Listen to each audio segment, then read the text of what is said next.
Welcome back. You're watching Sky News. In just a moment, the press preview, a first look at what's on the front pages as they arrive. But first, our top stories. A Sky News investigation has unearthed new evidence contradicting Israel's official account of the deaths of 15 aid workers in Gaza. Yemen's Houthi rebels say US airstrikes have killed at least 74 people. President Trump has again insisted Kilmar Albrego Garcia, who was wrongly deported to El Salvador, is a violent gang member.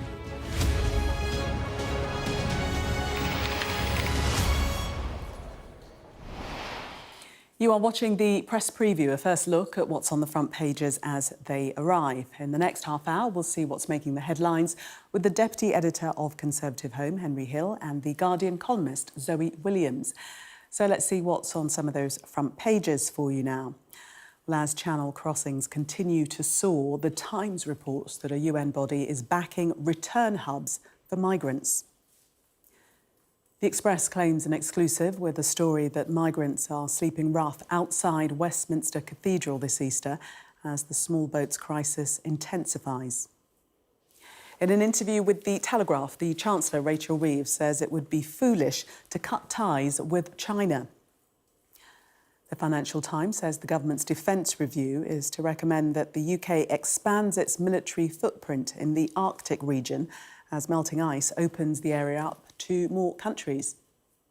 Zoe's paper, The Guardian, reports on the surge in racism and misogyny in Britain's schools. The Eye says a mortgage price war is about to begin between major lenders as rate cuts begin, with more to come into force, largely because of weak inflation and the effect of US trade tariffs. The Daily Mail claims that unions have an iron grip over Labour ministers as the bin strike in Birmingham continues. Another book about Harry and Meghan by royal author Tom Bower looks set to bring more crisis for the King and his family. That's according to The Mirror. And The Star raises a glass to the news that pubs are to be allowed to stay open until 1 a.m. to celebrate the 80th anniversary of VE Day in under a month's time. Well, we're joined tonight by Henry Hill and Zoe Williams to take us through the newspapers. Welcome to both of you. Let's start with the Times front page and this story on migration following on from the death of a migrant in the Channel, as reported today. But this saying that Labour's looking at plans to deport rejected asylum seekers to what's known as return hubs. What's the detail of this, Zoe? So essentially, they've hatched a plan which has got kind of provisional backing from the European partners to send failed asylum seekers to sites in the Balkans. But the fact is, I think Labour are trying to make it sound like it's a kind of Labour version of the Rwanda plan, in the sense that they're being super tough on migration, super tough on numbers. They're not putting up with any kind of failed applicants. But actually, it is a different plan because it does require asylum seekers to have gone through the process and been rejected first before they can be sent anywhere. So it's not radically different to what the policy would already have been. If asylum seekers arrive, are processed, get rejected, they would normally just be sent back to wherever it was they came from. So I don't think it's that different. I think they're probably just trying to sound tough, especially in these months. It's not that different to the Rwanda plan? No, I think it's very different to the Rwanda plan because it does require them to go through the process. The whole thing about the Rwanda plan is that they would be deported immediately before the justice or otherwise of their claim had been heard. And then, you know, it was really unknowable how that would pan out for them, except that they would not come back to the United Kingdom, whereas this does entail due process. They have to be processed first. I think it's probably signalling because it's the beginning of small boat season, as it were. As the weather gets better, the numbers really increase. I still think it's a mistake. I still think it's the wrong kind of signalling. But if they really intend to expedite the asylum-seeking process so that people are actually, you know, given a decision rather than having to languish for years, then that's good. Henry, it's being described as game-changing in this article by government insiders. Yeah, I sort of agree with Zoe. I can't see why it would be game-changing. You know, the Rwanda plan, the idea was that it was effectively a deterrent because you were sent, in theory, you would be sent to Rwanda, you'd have your claim processed there, and then if your claim was successful, the British government would pay for you to build a new life in Rwanda. Whereas here, as Zoe says, you go through the entire process. It might be that this is a targeted problem that you could fix. For example, somebody who has gone through the entire appeals process, but then we're struggling to deport them for some reason, and maybe they're clogging up the system. But if they failed an asylum claim, I can't see why we would then be unable to deport them back to their country of origin, unless they had disposed of their paperwork. This is one of the big problems with the system, is that somebody can throw their passport overboard when they're crossing, or just get rid of it. And then lots of countries where we could send people back legally refuse to accept them if we can't provide documentary proof that these people are their citizens. So if these places would take those people, that could potentially be quite useful. But fundamentally, is it a big, dramatic transformation in our refugee policy that is going to deal with the small boats problem? No, it's not. Is it a deterrent to send them anywhere else than, they're not going to be in the UK? Is that in itself not a deterrent? I mean, Tony Blair always used to say it was the sign of a successful country that people wanted to come and live with you. I'm not sure that we're quite the same United Kingdom that people were clamouring to get into in 2005. And I'm not sure that the Balkans are a hugely worse way of life. So, I mean, I don't think this will be a huge... I don't think it will be a huge deterrent. And it's predicated, of course, on the idea that your claim will be heard in a timely fashion, which isn't an idea that anybody believes at the moment. Moving on to the Express, and they're following on from the migrant crisis, and they're saying that migrants are camping outside one of the UK's most famous landmarks, and this is Westminster Cathedral, I believe. Yes, Westminster Cathedral, and this is a sign of the escalation in the crisis. Henry. Yeah, was this, I can't remember, was it Nigel Farage or someone else who said this was a mosque, Westminster Cathedral, at one point, and then had to be corrected? It was someone like that. Anyway, yeah... You want to be right about that. I know, well, hence why I phrased it as a question. Somebody did and got called out. I just can't remember exactly who. Anyway, yes. So, I mean, in a sense, this story is not really front-page news. It's that there is a camp outside Westminster Cathedral, as you say. Apparently, the people there are overwhelmingly Eritrean. Eritrea, a humanitarian basket case, possessed of one of the worst governments on earth. Probably actually not talked about enough, given how awful it is and the share of its population that have become refugees. The president there effectively has mandatory universal military service. People aren't allowed to leave. He's being accused of running a slave army. And all the rest of it. But I think it's stories like this which are why Labour might be signalling, as you say, because it's in the same way that small boats became such a potent symbol in the first place of the immigration problem.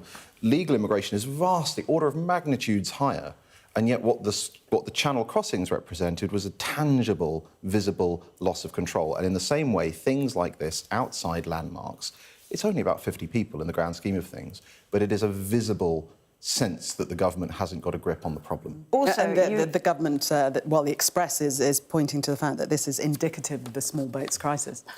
Well, quite, but also you can never trust a cathedral to act with quite the... Sometimes they side with the refugees. If you remember the Occupy movement and St Paul's, you had all those protesters living outside St Paul's, and the vicar at the time was extremely welcoming. It's very, very likely... Well, churches are often known to... Churches, exactly. It's very likely that the officials of the church will come out and say, you have kind of sanctuary in our hearts, even if not in our system. And that will also be some very difficult optics when people show you what humanity towards people in need look like.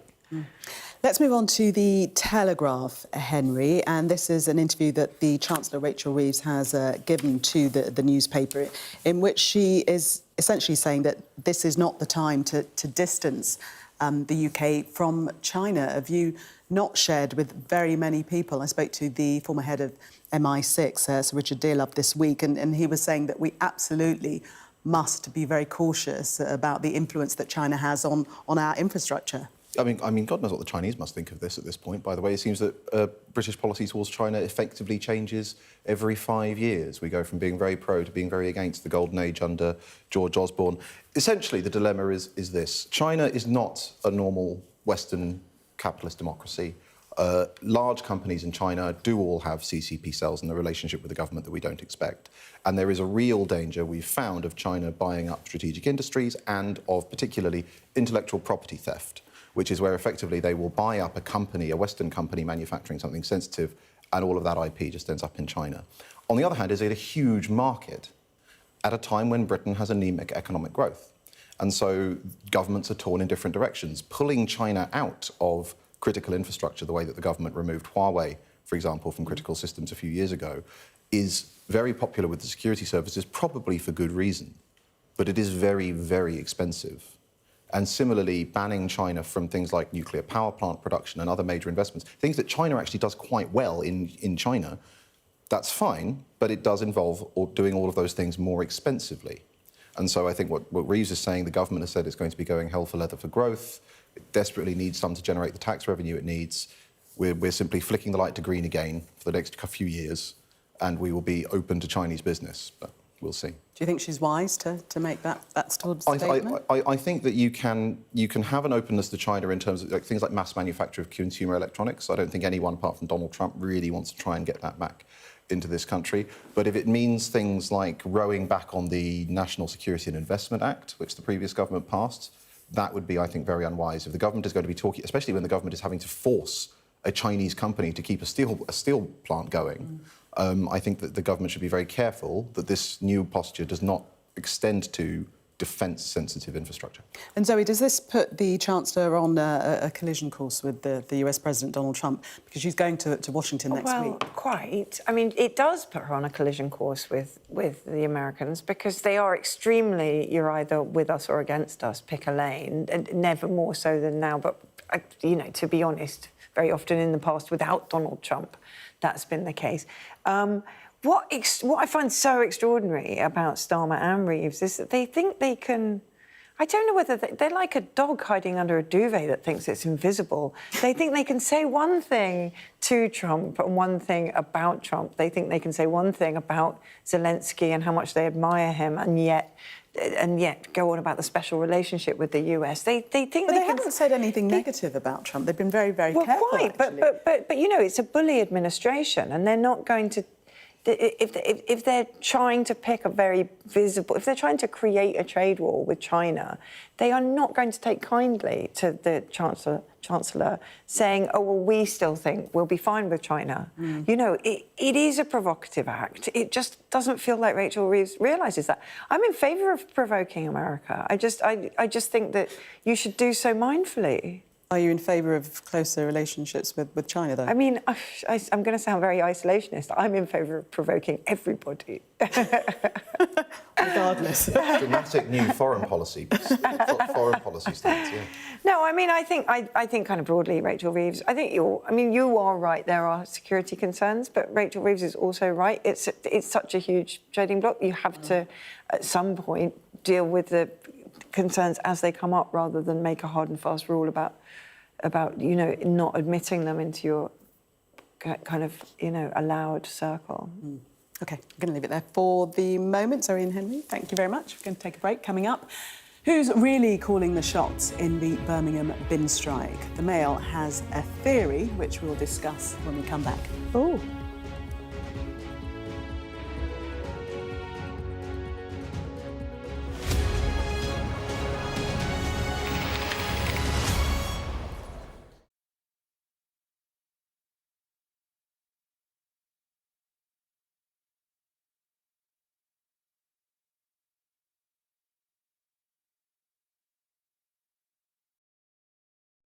The Premier League Run-In is live on NBC and streaming on Peacock, with a crucial fixture in the race for Europe.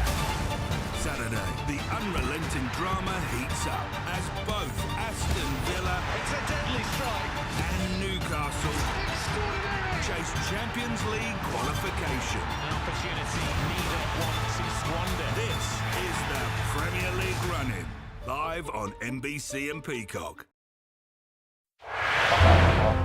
The only way to Gaza for us right now is with the Israeli military. The IDF had brought us in to show us a tunnel network under a residential neighbourhood. The length of time it must have To have created these tunnels must have taken years. At the end of the day, it's war at the top. It's war down here. I'm Alistair Bunkle, Sky's Middle East correspondent based here in Jerusalem. As we were filming, there was a gun battle in the next street. This neighbourhood, the Israeli military say, was the stronghold of Hamas's Rafah brigade. It was just after 6:30 a.m. when the first shots were fired. I remember everything. It was a day that I don't think I'll ever be able to forget. There's no moon, perfect conditions for smugglers and human traffickers trying to move fuel, weapons and people. The valleys in between, they're some of the main smuggling routes. After days of negotiation, a major smuggler here has agreed to meet us. The families that we've spoken to are people who have died trying to cross into Europe. They say you're a murderer. Are you a murderer? No. Sky News, get the full story first. Begum was 15 when she left East London with 2 school friends to join Islamic State in Syria. Do you feel that you have committed the crime to the extent that you should serve time in a British prison? I mean, I feel like the only crime I committed was coming here. If you can't take the heat, get out of the kitchen. I can take the heat. The second thing that Harry Truman said, was in politics, if you want a friend, get a dog. My children will love a dog. In Tel Aviv, a constant streak of interceptions filled the night sky as waves of missiles came in. It appears to be a very, very large and sustained attack on Israel. Play Sky News. From the Sky News Centre at 7. Now that you're up to date, we can go into a bit more detail. Things can change incredibly quickly. Taken by surprise. Have you ever known a moment like this in British politics before? Yes. Cheers. We'll start with breaking news. Let's get the latest on the ground. So, by the end, we'll hopefully all understand what's going on in the world just that little better.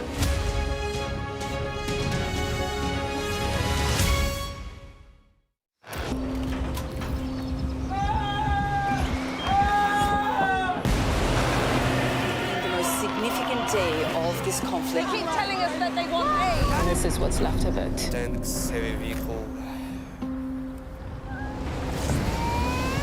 Why only in America? People want their country to work. You want a job in a normal life? Why are these homes empty? I want you to be honest with people. That has happened within minutes. Sky News, the full story first. Need to finish it, but... Yeah. Welcome back. You are watching the press preview. Still with me, the Deputy Editor of Conservative Home, Henry Hill, and the Guardian columnist, Zoe Williams. Zoe, we're going to start with your paper in this section, and this story about... well, teachers warning that misogyny and racism is flooding into UK schools. Yeah, this is from a teachers' union, and it's got some really stark word-of-mouth accounts from primary school teachers, secondary school teachers as well. But it's the primary school teachers who are really shocking, of course, because they're dealing with kids under 11, and one of them is describes this 10-year-old boy who won't talk to her, but will talk to the teaching assistant because he's male. And this is and has been completely inculcated with a kind of quite a rabid male supremacy online, mainly from Andrew Tate, And there are you do hear a lot of this, especially when you get a lot of teachers in one place, of extraordinary behaviour. Female teachers being spat at, being told to get back to the kitchen, not only kind of quite fervid masculinist tropes, but really 50s ones, the things that you wouldn't have even thought a 10-year-old would have heard of. You get back in the kitchen, what 10-year-old even would understand that? I tend to take it with a pinch of salt when people look at society being completely remade by Andrew Tate as a phenomenon, because you do see a real spike in 14, 17-year-old boys where they suddenly think wild things like servitude is actually good for women. But then they kind of see sense. And I remember asking my son about it, who's 17 now, but he was about 14 when I asked him. And he said, Andrew Tate is exactly where Andrew Tate wants to be. And I was like, what do you mean? He said, well, people like you are much more worried about him than he's worried about you. And I was thinking, yeah, no, that is true. How do you get that?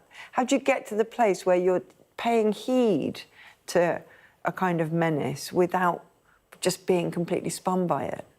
I mean, you don't have to say if you don't want to, but does your son agree with Andrew Tate? No, my son would be killed by me. I'm sure you don't mean that. I don't mean that. Henry, are you worried by what we're reading? Reports here that instances of boys barking at female staff and blocking doorways, and the article saying as a direct result of Andrew Tate videos. And the answer could hardly be no, could it?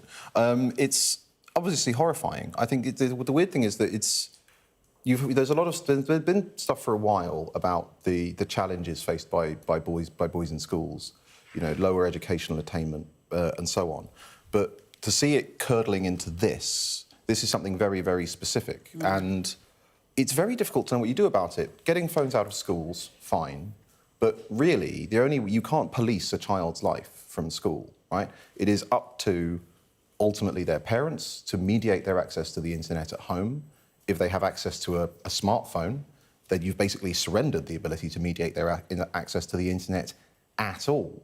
And then, of course, children, teenagers being what they are, memes like this, they get picked up, they just become part of the language, they become how you speak to each other. You don't even necessarily know, well, you often, these people will, but if it spreads out through the culture, you don't know any better, right? You're 10. You're just absorbing what you and your friends are doing. And you're right, because the kitchen thing, I don't know, even in the 90s. No, exactly. It's such an old, weird trope for them to be spewing out. But I don't know how you tackle it, honestly. The thing is, I think kind of when we talk about it as a kind of phones problem or even an internet access problem, it's like blaming obesity on the new giant forks. You know, you have to look. So where's this come from then? Well, there's definitely something in the kind of deliberate curation by huge media platforms of negative content, which you know, anger and alienation drives engagement, and you have to take that on a regulatory level or just live with it, and I don't think we can live with it. But the problem starts from the creation of the content in the first place, doesn't it? Well, that does it though. It's like that guy who who got so many clicks for eating avocados that he ended up. Did he die of too many avocados? It's basically the engagement kind of generates the content, which then kind of chases itself into more extreme version, or rather elevates the people who are giving it at its most extreme version, until you get to these extraordinary figures who, you know, I'd be amazed if Andrew Tate wasn't convicted within the year, because there's so many outstanding charges against him. So he obviously isn't a role model in any way, shape or form, and you have to think about what we've created in a new media environment where the most toxic person comes out on top. And I don't think regulating the phone use of an 11-year-old is really going to tackle that. No, it's a very complicated problem, one that's very difficult to solve. Let's move to the Mail and talk about the bin strike in Birmingham. And their take is that a quarter of Keir Starmer's ministers belong to the militant, as they describe, union behind the Birmingham bin strike.